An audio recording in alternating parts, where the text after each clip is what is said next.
Posso? Pode.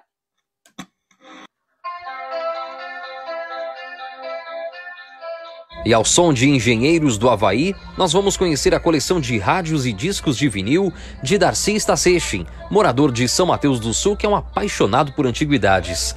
Na casa dele, ele mantém diversos tipos de aparelhos de rádio, todos eles funcionando perfeitamente.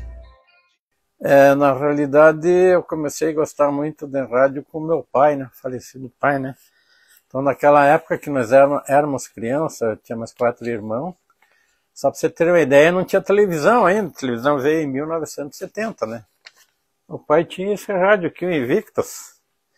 Esse era a alegria nossa e dos vizinhos que não tinham rádio, né? A gente sempre se reunia, por exemplo, né, para escutar música aos domingos.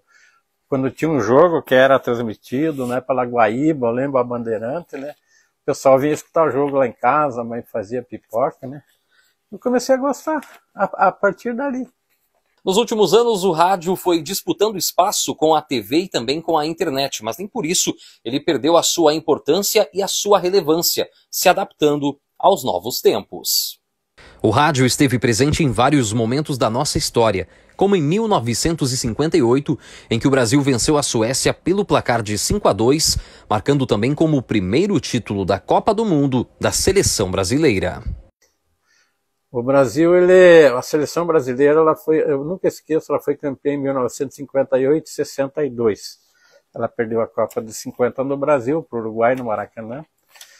E naquela época, com 62, eu tinha 5 anos. E o pai não perdia nenhum jogo através do Invictus. Aqui ele é um valvulado, né? Então eu ficava junto com o pai ouvindo a transmissão dos jogos quando o Brasil foi campeão de 58 e 62 através do rádio. Era muita emoção, porque os narradores tinha da Bandeirante, da Gaúcha, Rádio Nacional na época também, né?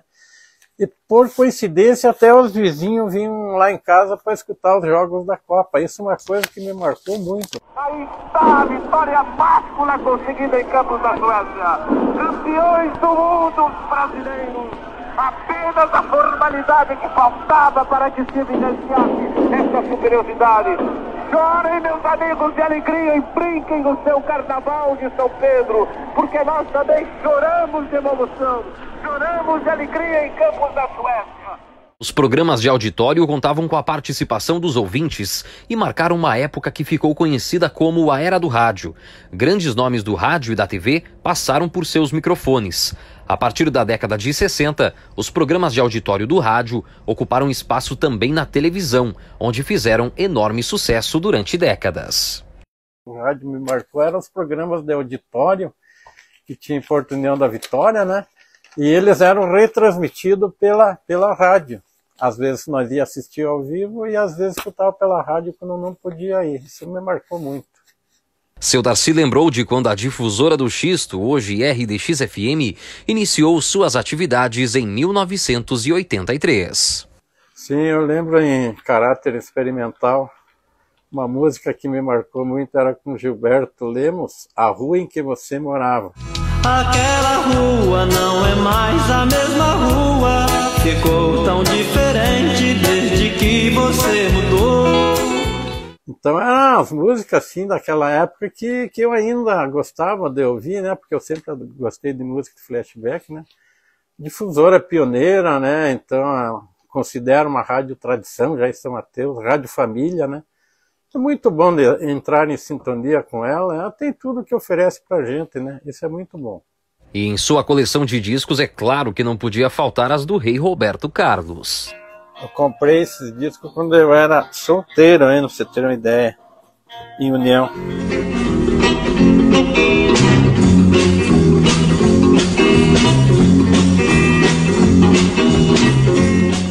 E o que será que a dona Lurdinha, a esposa do seu Darcy, acha da ideia de guardar coisas antigas? Você sabe, Dinei, que a questão dos rádios, dos discos, de rádio vitrola, essas coisas, ela não... Até que ela gostava.